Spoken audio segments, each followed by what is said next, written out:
بسم اللہ الرحمن الرحیم۔ ابتدا ہے رب جلیل کے بابرکت نام سے جو بڑا مہربان نہایت رحم والا ہے۔ گناہ چھوڑنے کی خوشبو۔ وہ عورت روز اس نوجوان کو دیکھتی لیکن وہ بغیر اس کی طرف دیکھے سر جھکا کر اس کی گلی سے گزر جاتا۔ دیکھنے میں وہ کسی مدرسے کا طالب علم لگتا تھا، لیکن اتنا خوبصورت تھا کہ وہ دیکھتے ہی اسے اپنا دل دے بیٹھی اور اب چاہتی تھی کہ وہ کسی طرح اس پر نظر التفات ڈالے،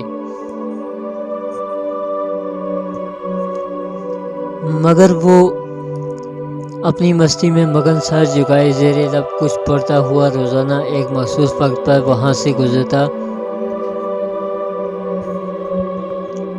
اور کبھی آنکھ اٹھا کر بھی نہ دیکھتا۔ اس عورت کو اب ضد سی ہو گئی تھی۔ وہ حیران تھی کہ کوئی ایسا نوجوان بھی ہو سکتا ہے جو اس کی طرف نہ دیکھے، اور اسے ایسا سوچنے کا حق بھی تھا۔ وہ اپنے علاقے کی سب سے امیر اور خوبصورت عورت تھی، خوبصورت اتنی کہ جب وہ باہر نکلتی تو لوگ اسے بے اختیار دیکھنے پر مجبور ہو جاتے۔ اسے حیرت تھی کہ جس کی خوبصورتی کو دیکھنے کے لیے لوگ ترستے ہیں وہ خود کسی کو پسند کرے اور وہ مائل نہ ہو اس کی طرف دیکھنا گوارا نہ کرے۔ اپنی انا کی شکست و خوبصورتی کی توہین پر وہ پاگل سی ہو گئی اور کوئی ایسا منصوبہ سوچنے لگی جس سے وہ اس نوجوان کو حاصل کر سکے اور اس کا غرور توڑ سکے۔ آخرکار شیطان نے اسے ایک ایسا طریقہ سمجھا دیا جس میں وہ پھنس کر وہ نوجوان اس کی بات مانے بنا رہ ہی نہیں سکتا تھا۔ آج جب وہ نوجوان اس گلی سے گزرنے لگا تو ایک عورت اس کے قریب آئی اور کہنے لگی، بیٹا، میری مالکن تمہیں بلا رہی ہے۔ نوجوان نے کہا، اماں جی، آپ کی مالکن کو مجھ سے کیا کام ہے؟ اس عورت نے کہا، بیٹا، اس نے تم سے کوئی مسئلہ پوچھنا ہے، وہ مجبور ہے، خود باہر نہیں آ سکتی۔ نوجوان اس عورت کے ساتھ چلا گیا۔ اس کے وہم و گمان میں بھی نہیں تھا کہ جو عورت اسے بلا رہی ہے اس کا منصوبہ کیا ہے، وہ کیا چاہتی ہے۔ وہ تو اپنی فطرتی سادہ دلی کی وجہ سے اس کی مدد کرنے کے لیے اس کے گھر آ گیا۔ اس کے ذہن میں تھا کہ شاید کوئی بوڑھی عورت ہے جو اپنی کسی معذوری کی وجہ سے باہر آنے سے قاصر ہے۔ نوکرانی نے اسے ایک کمرے میں بٹھایا اور انتظار کرنے کا کہہ کر چلی گئی۔ تھوڑی دیر بعد کمرے میں وہی عورت داخل ہوئی۔ نوجوان کی بے اختیار جب اس پر پہلی نظر پڑی تو اس نے فوراً اپنی نظریں جھکا لیں، کیونکہ اندر آنے والی عورت بہت خوبصورت تھی۔ نوجوان نے کہا، جی بیوی، آپ نے کون سا مسئلہ پوچھنا ہے؟ اس کے چہرے پر ایک شیطانی مسکراہٹ آ گئی۔ اس نے اپنے دل کا حال کھول کر رکھ دیا اور کہا کہ میری سب سے بڑی خواہش ہے کہ میں ایک دفعہ تمہیں حاصل کر لوں۔ نوجوان یہ بات سن کر کام گیا اور کہنے لگا، اللہ کی بندی، اللہ سے ڈرو، کیوں گناہ کی طرف مائل ہو رہی ہو؟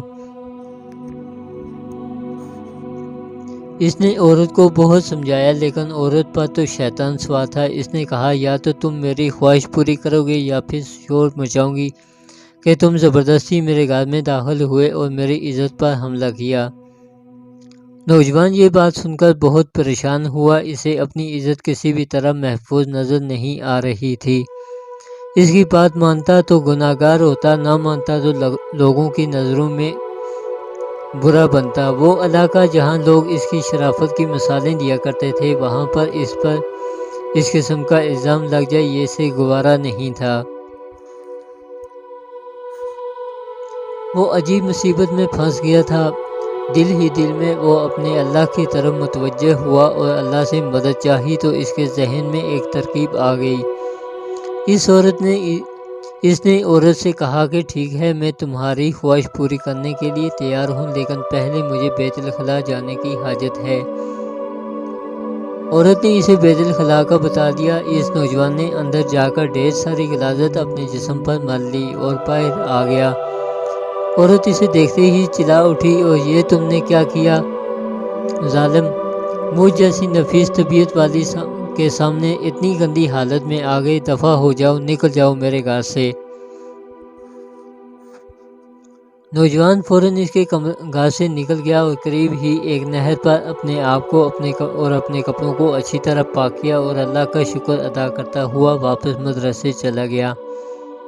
نماز کے بعد جب وہ سبق میں بیٹھا تو تھوڑی دیر بعد استاد نے کہا، آج تو بہت پیاری خوشبو آ رہی ہے، کس طالب علم نے یہ خوشبو لگائی ہے؟ وہ نوجوان سمجھ گیا کہ اس کے جسم سے ابھی بدبو گئی نہیں اور استاد جی طنز کر رہے ہیں۔ وہ اپنے آپ میں سمٹ گیا اور اس کی آنکھوں میں آنسو آ گئے۔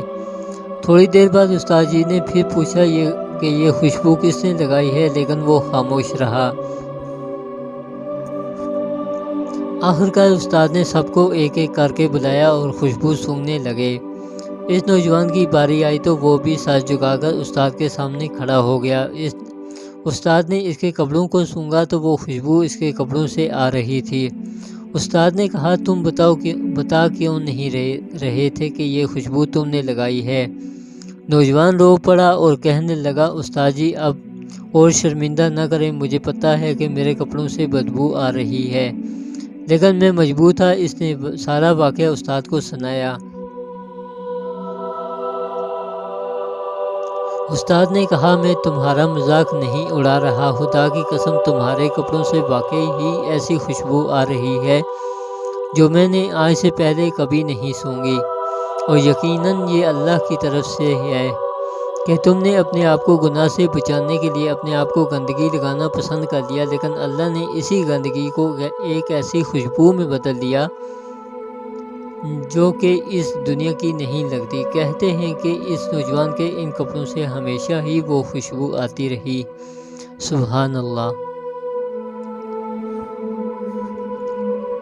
اللہ پاک ہمیں بھی اپنے حبیب صلی اللہ علیہ وآلہ وسلم کے نقش قدم پر چلنے کی توفیق عطا فرمائے اور نیک اعمال کرنے کی توفیق عطا فرمائے۔ وآخر دعوانا الحمدللہ رب العالمین۔